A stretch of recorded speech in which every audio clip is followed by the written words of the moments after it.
പിതാവിൻ്റെയും പുത്രൻ്റെയും പരിശുദ്ധാത്മാവിൻ്റെയും നാമത്തിൽ ആമേൻ. എൻ്റെ പ്രിയപ്പെട്ടവർ എല്ലാവർക്കും ഗുഡ് മോർണിംഗ്. നമുക്ക് നേരിട്ട് ഇന്നത്തെ യാവനയിലേക്ക് പ്രവേശിക്കാം. അമ്മേ പരിശുദ്ധ അമ്മേ, അമ്മേ പരിശുദ്ധമ്മേ, ദേവമാതാവേ, ദൈവമാതാവേ, അന്ന് കൃപാസനത്തിൽ പ്രത്യക്ഷപ്പെട്ട് വരാൻ പോകുന്ന മഹാദുരന്തത്തിൽ നിന്ന് രക്ഷപ്പെടാനും എല്ലാവർക്കും വേണ്ടി പ്രാർത്ഥിക്കുവാനും ആവശ്യപ്പെട്ടിട്ട് 20 വർഷം തികയുന്ന ഈ വേളയിൽ കൃപാസനത്തിലൂടെ ഞങ്ങൾക്കും ഈ ദേശത്തിനും അങ്ങ് മാധ്യസ്ഥം തേടി തന്ന എല്ലാ അനുഗ്രഹങ്ങൾക്കും കൃപകൾക്കും ഞങ്ങളിപ്പോൾ ഹൃദയം നിറഞ്ഞ നന്ദി പറയുന്നു. അമ്മേ പരിശുദ്ധ അമ്മേ, ജപമാല മാതാവേ, സകല കൃപാസനം പ്രാർത്ഥനയോടും ചേർത്ത് ഞങ്ങളിപ്പോൾ പ്രാർത്ഥിക്കുന്ന ഈ കുടുംബത്തിന്റെ പ്രത്യേക നിയോഗം. മക്കളെ, ഇന്ന് നവംബർ മാസം 29-ാം തീയതി വെള്ളിയാഴ്ചയാണ്. ഇന്നത്തെ നിയോഗങ്ങളാണ് വെക്കേണ്ടത്.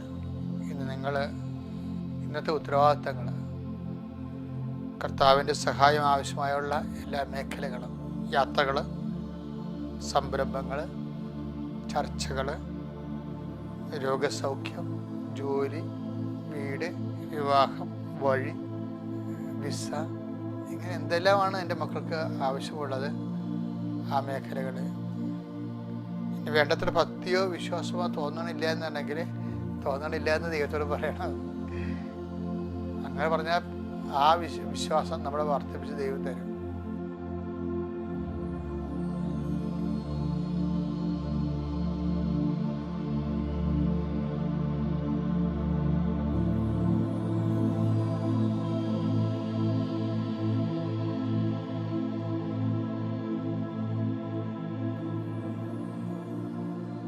അമ്മയുടെ പ്രത്യക്ഷീകരണത്തിന്റെ ഈ ദ്വാദശക വേളയിൽ ഞങ്ങൾക്ക് സാധിച്ചു തരുവാൻ കനിയണമേ. വിശ്വാസ പ്രമാണം. സർവശക്തനായ പിതാവും ആകാശത്തിന്റെയും ഭൂമിയുടെയും സൃഷ്ടാവുമായ ദൈവത്തിൽ ഞാൻ വിശ്വസിക്കുന്നു.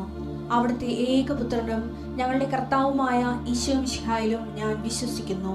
ഈ പുത്രൻ പരിശുദ്ധാത്മാവിനാൽ ഗർഭസ്ഥനായി കന്യകാമറിയത്തിൽ നിന്ന് പിറന്ന് പൊന്തിയോസ് പീലാത്തോസിന്റെ കാലത്ത് പീഡകൾ സഹിച്ച് കുരിശിൽ തറയ്ക്കപ്പെട്ട് മരിച്ച് അടക്കപ്പെട്ട് പാതാളങ്ങളിൽ ഇറങ്ങി മരിച്ചവരുടെ ഇടയിൽ നിന്ന് 3-ാം നാൾ ഉയർത്ത് സ്വർഗത്തിലേക്ക് എഴുന്നള്ളി സർവശക്തിയുള്ള പിതാവായ ദൈവത്തിന്റെ വലതുഭാഗത്തിരിക്കുന്നു.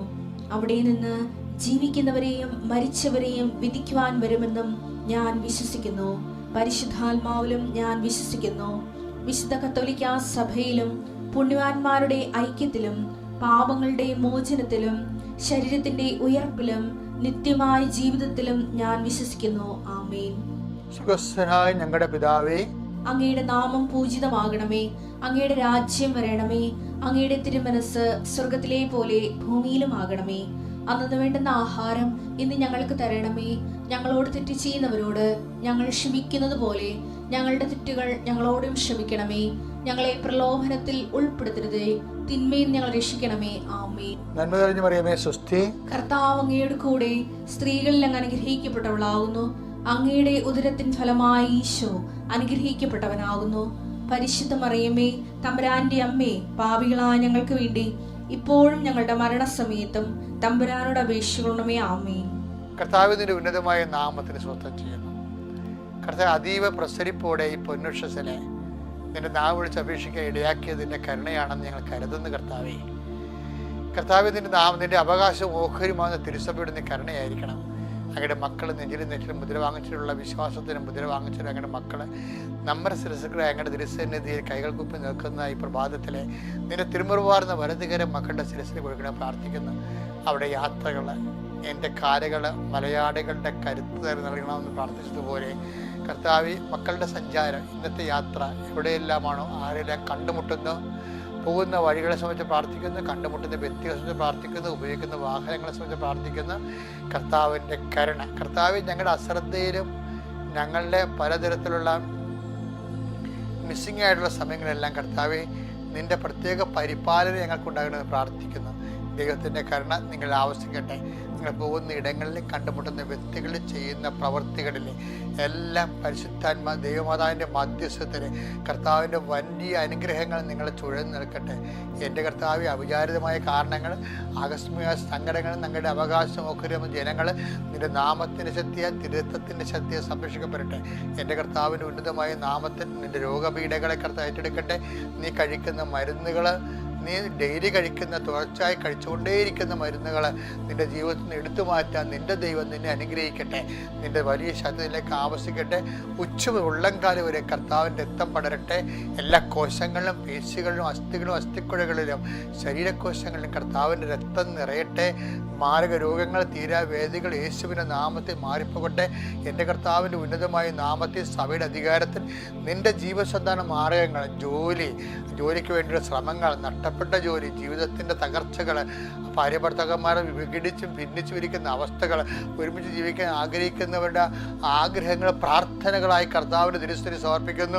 മക്കളില്ലാത്തവരെ കർത്താവെ, ഉള്ള മക്കൾക്ക് രോഗമായി പോയവർ, മക്കളോടെ മാസങ്ങളായി ആശുപത്രിയിലായവർ, മക്കളുടെ രോഗങ്ങൾ കണ്ടുപിടിക്കാൻ പറ്റാത്തവർ, ഗർഭത്തെ ശിശുക്കളുടെ എല്ലാവിധ അനുമോമനികളും കർത്താവിൻ്റെ തിരുസന്നിധിയിൽ സമർപ്പിച്ച് പ്രാർത്ഥിക്കുന്നു. എൻ്റെ കർത്താവിൻ്റെ ഉന്നതമായ നാമത്തിൽ, സഭയുടെ അധികാരത്തിൽ, കുരിശിൻ്റെ അടയാളത്തിൽ നിൻ്റെ തൊഴിൽ മേഖലകൾ, അധ്വാന മേഖലകൾ, ധനസമ്പാദന മേഖലകളെല്ലാം കർത്താവ് അനുഗ്രഹിക്കട്ടെ. നിൻ്റെ ഭീതികൾ, ആധികൾ, വ്യാധികൾ യേശുക്രിസ്തു നാമം നീങ്ങിപ്പോകട്ടെ. I command you in the name of Jesus Christ be healed.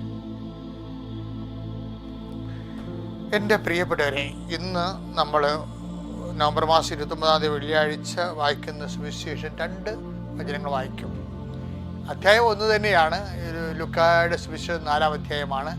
വചനങ്ങൾക്ക് വ്യത്യാസമുണ്ട്. 2-ാം വാക്യവും വായിക്കും, നമ്മൾ 14-ാം വാക്യവും വായിക്കും. ലൂക്ക 4:2. ലൂക്ക 4:2. അവൻ പിശാചിനാൽ പരീക്ഷിക്കപ്പെട്ട് 40 ദിവസം അവിടെ കഴിഞ്ഞുകൂടി. ആ ദിവസങ്ങളിൽ അവനൊന്നും ഭക്ഷിച്ചില്ല. അവസാനം അവന് വിശന്നു. ഇനി 4:14 എടുത്തേ. യേശു ആത്മാവിന്റെ ശക്തിയോടുകൂടി ഗലീലയിലേക്ക് മടങ്ങിപ്പോയി. അവന്റെ കീർത്തി സമീപ പ്രദേശങ്ങളിലെങ്ങും വ്യാപിച്ചു. എൻ്റെ പ്രിയപ്പെട്ടവരെ, ഈ 2 വചനങ്ങളിലെ ലൂക്ക 4:2, 4:14 ഒന്ന് കർത്താവ് പരീക്ഷണങ്ങളിലേക്ക് പ്രവേശിക്കുന്നതാണ്. നമുക്കറിയാം, നമ്മൾ ഇതുപോലെ ചില ജീവിത ദിവസം ഉണ്ടല്ലോ, ചില പറയും ഇന്ന് ഭയങ്കര ഡള്ളാണെന്ന് പറയും. എന്ന് വെച്ചാൽ അവർക്കൊന്നും ചെയ്യാൻ തോന്നത്തില്ല. പിന്നെ പല കാര്യങ്ങൾ ഓർത്തുകൊണ്ട് മാർക്കറ്റിൽ ഉറങ്ങിയാൽ മതിയെന്ന് തോന്നും. ഭക്ഷണം കഴിക്കാൻ പോലും തോന്നത്തില്ല. പല വിഷയങ്ങളിൽ ഓർത്തിട്ട് ചിലക്ക് പരീക്ഷ പേടിയാകും, ചിലക്ക് കേസാകും, ചിലക്ക് കേസിനെ കുറിച്ചുള്ള പേടിയാകും, ചിലക്ക് സാമ്പത്തികമായിട്ട് കൊടുക്കാനുള്ളവരുടെ ഡേറ്റ് ആകും, ചിലക്ക് ശാരീരികമായ രോഗങ്ങളാകും, ചിലക്ക് കുടുംബ കലഹങ്ങളാകും, കുടുംബത്തിൻ്റെ വിഷമം, ചിലക്ക് തൊഴിൽപ്പാട്ടിലുണ്ടാകുന്ന, ജോലി സ്ഥലത്തുണ്ടാകുന്ന ക്ലേശങ്ങളാകും. ഇങ്ങനെ വില കൊണ്ട് മനസ്സ് തളർന്ന ആൾക്കാരുണ്ട്. എൻ്റെ പ്രിയപ്പെട്ടവരെ, ഈ മനസ്സ് തളരണ ദിവസങ്ങളെന്ന് ശരിക്കും പറഞ്ഞു കഴിഞ്ഞാൽ കർത്താവിൻ്റെ ജീവിതത്തിൽ ഉണ്ടായിരുന്നു. അതിനെ പ്രലോഭനത്തിൻ്റെ കാലം എന്നാണ് വിളിക്കണത്. എന്ന് വെച്ച് കഴിഞ്ഞാൽ നമ്മുടെ വിശ്വാസം ക്ഷയിക്കേണ്ട കാലം. ക്ഷമയോൻ സാത്താൻ നിന്നെ ഗോതമ്പ് മണി പോലെ പാറ്റാൻ നോക്കി. I was praying for you. നീ എഴുന്നേൽക്കുക, നീ ശക്തിപ്പെടുക, മറ്റുള്ളവരെ ശക്തിപ്പെടുത്തുക എന്ന്. അപ്പോൾ വിശ്വാസിയെ സംബന്ധിച്ചിടത്തോളം നമ്മൾക്ക് ഇതിന് ഞാൻ വിളിക്കുന്ന പേരെന്താണെന്ന് അറിയാമോ? എംപവർമെൻറ്റ് ടൈം എന്ന് പറയും. എന്ന് വെച്ച് കഴിഞ്ഞാൽ ഫീഡിങ് ടൈം എന്നൊക്കെ പറയും. ഇപ്പോൾ വിമാനത്തിൽ നിന്ന് ആകാശത്ത് വിമാനത്തിലേക്ക് തന്നെ ഇന്ധനം നിറക്കണില്ലേ, അതുപോലെ നമ്മുടെ ജീവിതത്തിൽ ഇന്ധനം നിറക്കുന്ന ടൈമാണ് പ്രലോഭനത്തിൻ്റെ ടൈം, ക്ലേശത്തിൻ്റെ സമയം, രോഗത്തിൻ്റെ സമയം, മറ്റുള്ളവർ നമ്മൾ ഒറ്റപ്പെടുന്ന സമയം, നമുക്കൊന്നും ചെയ്യാൻ പറ്റാത്ത സമയം, നമുക്ക് ഉറങ്ങിയാൽ മതിയെന്ന സമയം, നമുക്ക് എന്തിനു വേണ്ടി ജീവിക്കണം തോന്നുന്ന സമയം. അപ്പോൾ ഇങ്ങനെയുള്ള നിരാശ കാലഘട്ടങ്ങൾ ബൈബിൾ പറയുന്നത് അത് പ്രലോഭനത്തിൻ്റെ ടൈം എന്നാണ്. പക്ഷെ എന്തിനാണ് ഉദ്ദേശിക്കണത്? ആ പ്രലോഭനങ്ങളുടെ സമയങ്ങളെല്ലാം നീ വിശ്വാസം, ക്രിസ്തുവിനെ പോലെ വിശ്വാസം നിലനിർത്തുകയും നിന്റെ ജീവിത പ്രശ്നങ്ങളെ വചനത്താൽ പ്രതിരോധിക്കുകയും ചെയ്യാൻ വേണ്ടിയാണ് ഈ പ്രലോഭന കാലങ്ങളിൽ നമ്മൾ വചനം വായിച്ചുകൊണ്ടിരിക്കുന്നത്. പ്രലോഭന കാലങ്ങളിൽ നമ്മൾ എന്ത് ചെയ്യണം? നമുക്ക് വായിക്കാൻ തോന്നത്തില്ല എന്നുള്ള കാര്യം സത്യം. പക്ഷെ അതേസമയം തന്നെ വായിക്കാൻ കഴിഞ്ഞാൽ അത് ഭയങ്കര സംഭവിക്കും. അപ്പം അതുകൊണ്ട് എൻ്റെ മക്കൾ ക്ലേശകാലങ്ങളിൽ പ്രാർത്ഥനയുടെ കാലമാണത്. ആ ക്ലേശകാലങ്ങൾ എന്ന് പറയുന്നത് വചനം വായനയുടെ സമയമാണ്. ക്ലേശകാലങ്ങൾ എന്ന് പറയുന്നത് വചനം പ്രാവർത്തികമാക്കുന്ന സമയമാണ്. കർത്താവ് അതാണ് പറയണത്, നിന്റെ കർത്താവായ ദൈവം ഞാനാകുന്നു എന്ന് എഴുതിയിട്ടുണ്ടെന്ന്. പിശാചോട് ഇത് പറഞ്ഞത് എന്താ? മനുഷ്യൻ അപ്പം കൊണ്ട് മാത്രമല്ല ജീവിക്കുക. അപ്പോൾ ഉണ്ടാകുന്ന പ്രശ്നങ്ങളെല്ലാം കർത്താവ് വചനം കൊണ്ടാണ് പ്രതിരോധിക്കുന്നത്. അതുപോലെ നിൻ്റെ ജീവിത പ്രശ്നങ്ങളെയും ക്ലേശകാലത്ത് പ്രലോഭനകാലത്ത് വചനം കൊണ്ട് പ്രതിരോധിക്കുമ്പോഴേ എന്ത് സംഭവിക്കും? 4:14 സംഭവിക്കും. എന്താണ്? ആ കാലം കഴിയും. എന്നും കൊന്നും ഒരു കാലം ഇങ്ങനെ ഉണ്ടാകത്തില്ല. എന്നും കൊന്നും പ്രലോഭനമായിരിക്കത്തില്ല. എന്നും കൊന്നും രോഗമായിരിക്കത്തില്ല. എന്നും കൊന്നും പീഡയായിരിക്കത്തില്ല. എന്നും കൊന്നും ഭാരപ്പെടുന്ന അവസ്ഥയായിരിക്കട്ടെ. അത് കഴിയുന്ന ഒരു സമയം കർത്താവുണ്ട്. അപ്പോൾ എന്ത് പറ്റും? ആത്മാവിൽ അവൻ ശക്തിപ്പെടും. അപ്പോൾ ഈ ടൈം കഴിയുമ്പോൾ ശരിക്കുമ്പോൾ ഞാൻ ഉദ്ദേശം എന്താണ്? ആത്മാവ് ശക്തിപ്പെടാൻ വേണ്ടി ദൈവം ഒരു ആത്മാവിൻ്റെ പ്രതികൂല കാലങ്ങൾ സൃഷ്ടിക്കുന്ന പോലെയാണ് എനിക്ക് തോന്നിയിട്ടുള്ളത്.